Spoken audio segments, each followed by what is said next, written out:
오늘은 잠언 2장의 말씀을 가지고 하나님 뒤에 서는 사업, 하나님 뒤에 서는 사업이라는 제목으로 하나님 말씀 함께 나누도록 하겠습니다. 오늘 본문은 지혜와 명철이 주는 궁극적인 유익을 기록하고 있습니다. 그것은 바로 이제 5절에 나와 있는 내용인데요. 제가 다시 읽어드리면 지혜와 명철이 궁극적으로 우리에게 주는 유익은 하나님을 경외하는 것을 깨닫게 되고 또 하나님을 알게 된다고 하는 겁니다. 그래서 지혜자는 사랑하는 아들에게 또 사랑하는 딸에게 자신의 말과 권면을 받을 것을 요구합니다.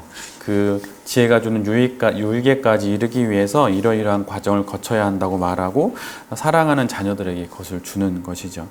여러분은 여러분이 마지막 날을 맞게 될 때 자녀들에게 무엇을 주시기를 원하시나요?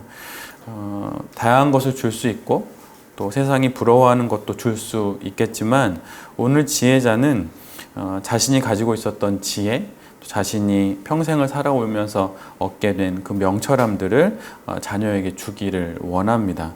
그래서 그것을 통해서 궁극적으로 누리게 될 그 유익, 하나님을 경외하고 하나님을 알아가는 것에 이르기를 자녀에게 원하는 마음으로 오늘의 이 말씀을 우리에게 주게 됩니다.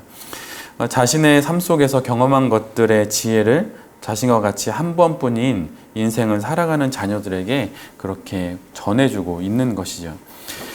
지혜자는 자신의 아들과 딸이 지혜와 계명을 잘 받아서 간직하기를 부탁합니다.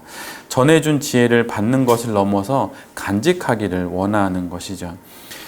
들어서 받는 것에 그쳐서는 안 된다고 말합니다. 사실 이미 우리는 많은 말씀과 권면을 들었고 또 앞으로도 들을 것입니다. 그런데 그 수많은 설교와 지혜들은 마치 흐르는 강물처럼 그렇게 우리의 영혼을 지나가 버린 것 같아요. 러닝머신 위에서 아무리 뛰어도 제자리이듯이 그렇게 우리를 스쳐 지나간 말씀들은 우리로 영혼의 제자리 뛰기를 하게 한 것은 아닌가라고 생각을 해보게 됩니다. 그 이유가 무엇일까요? 그것은 들었던 말씀, 받았던 말씀을 잘 간직하지 않았기 때문입니다. 그 말씀을 마음에 새기지 않았기 때문이죠. 귀로 들은 그 하나님의 말씀을 마음에 새겨야 합니다. 그럼 어떻게 해야 마음에 새길 수 있을까요? 몸으로 수백 번, 수천 번 써야 비로소 마음에 한 번 새겨지게 되는 것이죠. 운동선수들도 마찬가지인 것 같아요. 수백 번 업어치기를 하고 수백 번 배트를 휘두르고 공을 차고 던지고 이러면서 자신이 마음속에 그 공의 궤적들 아니면 이렇게 몸으로 행동으로 옮겨야 하는 어떤 기술들을 수없이 많은 몸의 행동을 통해서 반복을 통해서 마음에 새기게 되는 것이죠. 하물며 운동도 그러한데 하나님의 말씀을 영혼에 새기는 일은 어떠하겠습니까? 몸으로 말씀을 사는 것, 바로 그것이 우리가 하나님의 말씀을 우리 마음에 새기는 것입니다. 이것만큼 말씀을 간직하는 가장 좋은 방법은 없는 것 같아요. 아침에 묵상한 말씀을 몸으로 사는 것이죠. 그래서 실은 크리스찬 사업가가 되어서 이 세상 한복판에서 받은 말씀을 몸으로 살아내는 것만큼 말씀을 영혼 깊이 간직하는 좋은 방법은 없는 것 같습니다. 그래서 실은 저도 제 자녀가 아직 한참 어리지만 제 자녀가 사업을 했으면 좋겠다는 생각을 해요. 그 이유는 사업을 하면서 자신이 들었던 말씀, 그것을 몸으로 이렇게 구현하면서 마음에 새기게 되기 때문이죠. 그래서 베레베 가족들처럼 사업을 하고 또 직장 생활을 하면서 말씀을 구체적으로 살아낼 수 있는 삶의 자리에 있는 것은 축복입니다. 그리고 이곳에 있는 저도 축복을 받은 것이죠. 우리가 조금 전에 서로의 삶을 나누면서 이렇게 사업을 하게 되는 게 축복이라고 말했는데 정말 축복인 것 같아요. 며칠 전에 아내하고 이야기를 나누다 아내가 그러더라고요.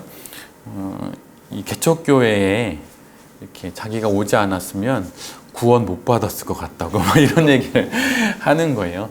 근데 어찌 구원을 못 받았겠어요? 제 아내는 모태신앙이기도 하고 꽤 오랜 시간 그 선교단체 일도 하고 막 그랬는데 어찌 구원이 없겠습니까? 하나님께서 다 은혜로 주셨지요. 그런데 이 개척교회 6개월 정도를 개척교회에 있으면서 아내가 그런 은혜를 가지게 된 거예요. 아, 내가 이 교회 안 왔으면, 개척교회 안 왔으면 구원도 못 받았을 것 같다. 막 이런 고백도 하게 되는 것이죠. 어떻게 그런 고백을 하게 될까요? 그것은 하나님의 말씀을 몸으로 경험하게 되기 때문이에요. 한 달을 살고 또 고지서 대금 한 달 내고 막 또 한 달 살고 또 예배 드리러 오고 막 이 모든 과정 속에서 마음으로만 또 귀로만 들었던 하나님의 말씀이 몸으로 경험되니까 그게 영혼 깊이 새겨지게 되는 것이죠. 특별히 사업을 하면 더 그렇습니다. 다음 달 직원들 급여나 뭐 다음 달 이 사업을 이어갈 재정이 없으면 정말 막막하죠. 그런데 몸으로 그것을 경험하게 되면서 하나님의 말씀을 우리의 영혼 깊이 새기게 되는 것입니다. 그래서 사업의 형편의 나아짐과 또 잘 안 됨 그런 걸 떠나서 사업을 통해서 하나님의 살아계심을 몸으로 경험할 수 있다는 건 엄청난 축복입니다.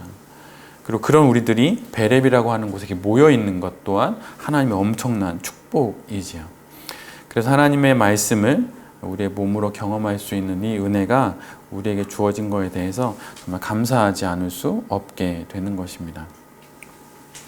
그리고 지혜자는 또한 우리에게 지혜와 명철을 귀 기울여 들을 것을 권면합니다. 육체의 귀를 기울여서 말씀을 듣지만 그것은 단순히 육체의 귀만 의미하는 것은 아니죠. 그러니까 우리의 양쪽에 달려있는 이 귀를 말하는 것이 아니라 영혼의 귀를 기울여서 하나님의 말씀을 들어야 한다는 것이죠. 귀를 쫑긋 세워서 지혜의 세계에서 들려오는 소리를 들으라고 말하는 것입니다.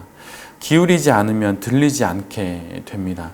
제 아무리 들려와도 존재를 기울이지 않으면 내 귀에 들리지 않는 것이죠.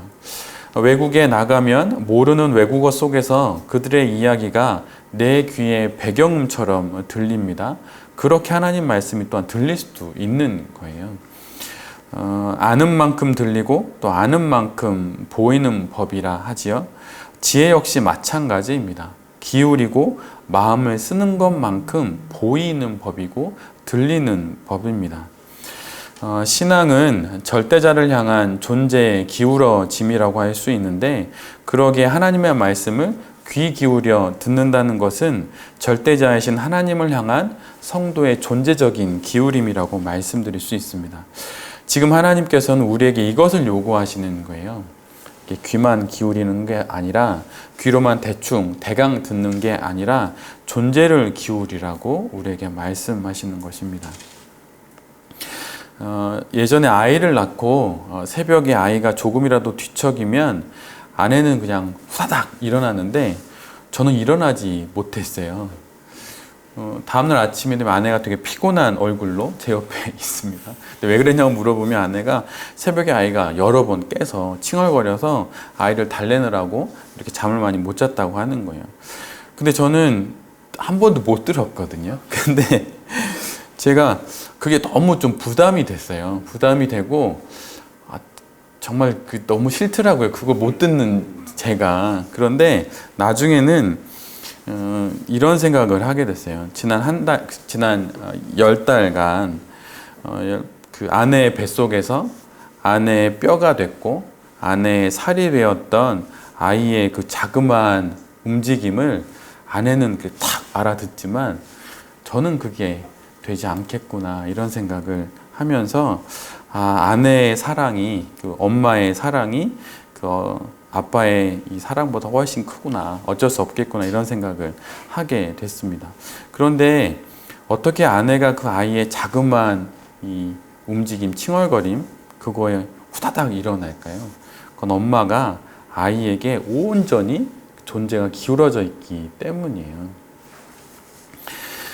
듣는다고 다 듣는 것이 아니고 또 본다고 다 보는 것이 아닙니다. 존재를 기울여 듣고 볼 때 비로소 우리는 말씀 속에서 하나님을 보고 또 그분의 음성을 듣게 되는 것이죠. 그리고 지혜자는 지혜와 명철을 은과 금을 구하듯 구하라고 말합니다. 감추어진 보배를 찾듯 찾으라고 말해요. 우리 모두는 사업을 합니다. 또 직장 생활도 하죠. 그래서 돈을 벌고 또 삶을 이어갑니다. 돈에 대한 열망은 실은 그 자체에 대한 열망이라기보다는 그것을 통해 살아갈 자신의 생명에 대한 열망이라고 보는 게 더 타당할 것 같아요. 그래서 그 열망은 대단하죠. 왜냐하면 모든 생명은 살려는 본능이 있기 때문입니다. 그래서 그 열망이 어느 정도냐면 영원한 하늘의 지혜와 열망을 구하는 마음을 그것에 비교할 정도로 오늘 본문엔 등장합니다. 그런데 지혜자는 명확하게 말해요. 그런 눈에 보이는 돈을 쫓아가는 그 열망으로 돈이 아니라 지혜를 쫓아야 한다고, 지혜를 찾아야 한다고 말합니다. 지혜가 있고 명철이 있어야 은이든 금이든 보화든 보물이든 제대로 사용할 수 있기 때문이죠.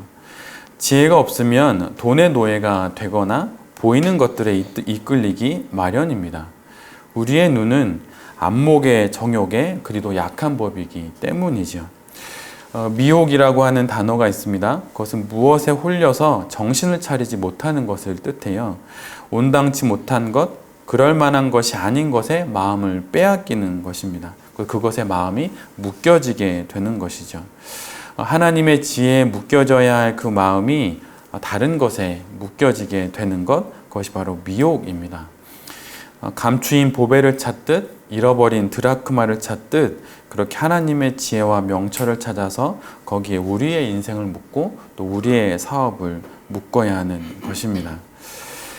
이 모든 과정을 지나 결국 지혜와 명철은 우리로 하여금 궁극적인 유익에 이르게 하는데 그것은 무엇이냐면 하나님을 경외하고 하나님을 알게 되는 것에 이르게 합니다.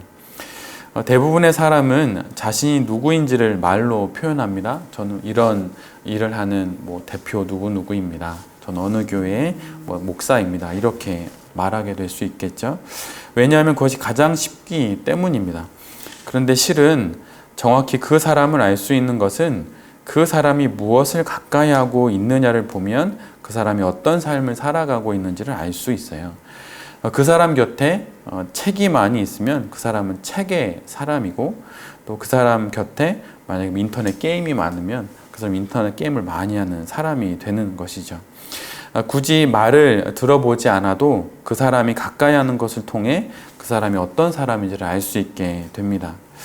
하나님을 경외하는 삶 역시 마찬가지이죠. 매일 말씀을 묵상하고 하나님께 기도하고 또 일상의 크고 작은 일 가운데 하나님의 뜻을 구하는 사람이면 그 사람이 하나님의 사람이고 하나님을 경외하는 사람입니다. 우리가 무엇의 사람이라는 것은 그것을 따르는 삶을 사는 사람이라는 뜻이죠. 책을 가까이 하면 그 책의 가르침을 따라서 즉 그 가르침을 앞세워서 그 가르침 뒤에 서서 사는 사람입니다. 모세는 하나님을 만나기 이전에는 애굽의 학문의 뒤에 섰던 사람이에요. 사도행전 4장 22절에 이런 말씀이 기록되어 있습니다. 모세가 애굽 사람의 모든 지혜를 배워 그의 말과 하는 일들이 능하였더라. 애굽의 모든 지혜를 가지고 있었던 모세의 모습입니다. 그리고 모세는 이 애굽의 학문과 지혜를 통해서 이스라엘 민족을 애굽의 억압과 박해로부터 구할 수 있다고 생각을 했어요. 그런데 결과는 그것은 아니었죠. 정작 모세가 하나님의 쓰임을 받은 것은 애굽의 학문과 지혜가 그리고 그의 젊은 혈기와 애국심이 아니라 40년이 지난 고된 광야 생활을 거친 한참 늙은 80세가 되어서 호렙산에서 하나님과의 만남을 통한 이후에 애굽에서 구할 지도자로 쓰임을 받게 됩니다. 생각해보면 정말 아이러니가 아닐 수 없어요. 인간의 생각으로는 모든 조건을 갖춘 40대의 모세가 하나님의 쓰임을 받을 가장 좋은 시기라고 생각을 했는데 정작 그가 쓰임을 받은 것은 80대가 되어서였습니다. 모세가 애굽의 지혜와 또 젊음의 혈기 그리고 세상의 지위가 아닌 하나님의 뒤에 섰을 때 비로소 이 세상 가운데 하나님의 뜻을 행할 수 있는 사람이 된 것이죠. 40년 세월이 지난 80세의 늙은 노구가 된 모세에게 남은 것이라고는 양을 치는 지팡이 하나뿐이었어요. 그러나 하나님은 그 모세에게 하나님 뒤에 서기만 한다면 그 지팡이로도 충분히 이스라엘 백성을 이끌 수 있는 사람이 되게 하겠다고 말씀하시는 것이죠. 하나님을 경외하기만 한다면 그것으로 충분하다고 말씀하십니다. 신명기 34장 10절에 하나님의 뒤를 따라서 살았던 모세의 삶을 표현하는 말씀이 나옵니다. 그 후에는 이스라엘의 모세와 같은 선지자가 일어나지 못하였다. 모세가 전무후무하게 하나님의 쓰임을 받았던 사람이 되었던 것은 그가 젊은 시절 따르던 애굽의 지식과 육체의 건강과 혈기 그리고 왕자라는 지위가 아니었어요. 그를 위대한 하나님의 사람으로 만들었던 것은 전능하신 하나님 뒤에 섰던 그의 발걸음이었습니다. 하나님을 경외하기를 깨닫고 하나님을 알았기 때문이죠. 오늘 본문 5절에 나와 있는 하나님을 안다고 하는 이 표현을 김기성 목사님은 하나님을 위해서 해야 할 일을 안다라는 의미로 번역을 하셨어요.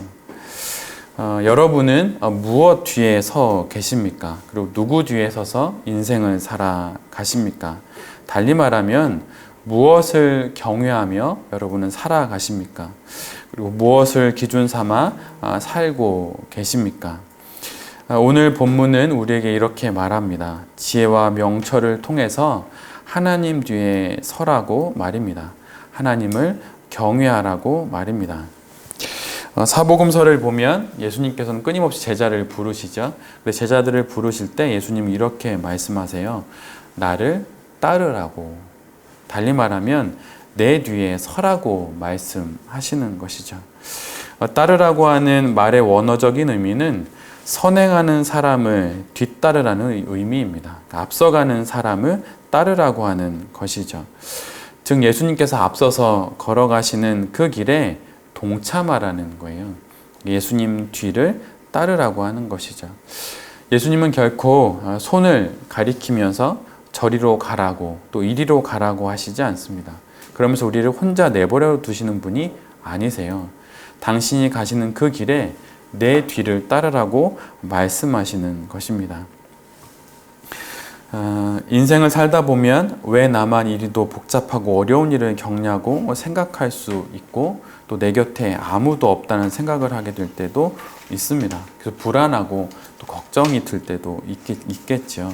그런데 그럴 때마다 우리보다 앞서서 그 길을 걸어가시면서 우리에게 내 뒤에 서라고 하시는 그 주님의 음성을 들을 수 있는 우리가 되기를 빕니다. 사업을 하다 보면 어려운 일들을 겪을 때도 있고 때로는 넉넉한 사업의 형편과 환경들을 만날 때도 있습니다. 그러나 그 어떤 상황에 있든 하나님 뒤에 서 있다면 우리는 이 세상 속에서 하나님 앞에 바르고 옳은 사업과 또 직장 생활을 하게 될 것입니다. 청교도들이 하는 말 중에 이런 말이 있어요. 하나님에게는 손자가 없다, 이런 말이에요.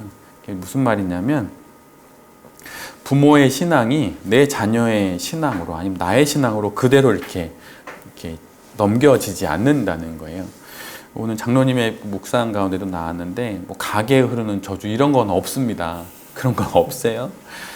그것처럼 신앙도 마찬가지예요. 내가 믿음의 뭐 4대입니다.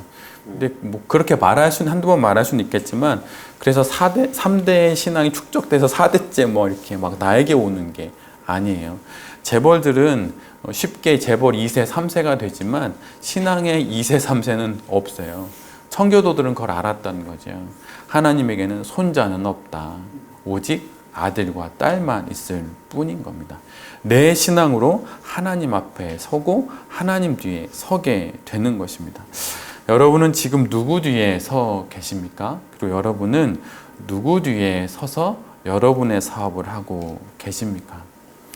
하나님 뒤에 서서 하는 사업, 그것이 바로 가장 바른 사업입니다. 그리고 그것이 하나님을 경외하는 사업이죠.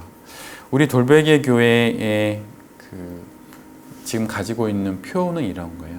하나님을 경배하고 사람을 사랑하며 세상을 평화롭게.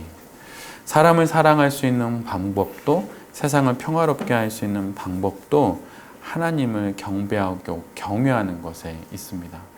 우리의 사업의 번창함들, 우리의 사업의 어려움을 넘어설 수 있는 그 지혜들도 우리가 하나님을 경외하며 그분 뒤에 서 있을 때입니다. 또 우리는 한 주를 살아가게 될 것입니다. 또 많은 사업의 일들과 형편들을 만나게 될 것입니다. 그럴 때마다 나의 사업이 하나님 뒤에 서 있는 사업인지 아닌지 뒤돌아보면서 오늘 잠언의 말씀을 통해서 우리를 이끌어오시는 주의 음성을 들으시는 우리 모두가 되기를 빕니다.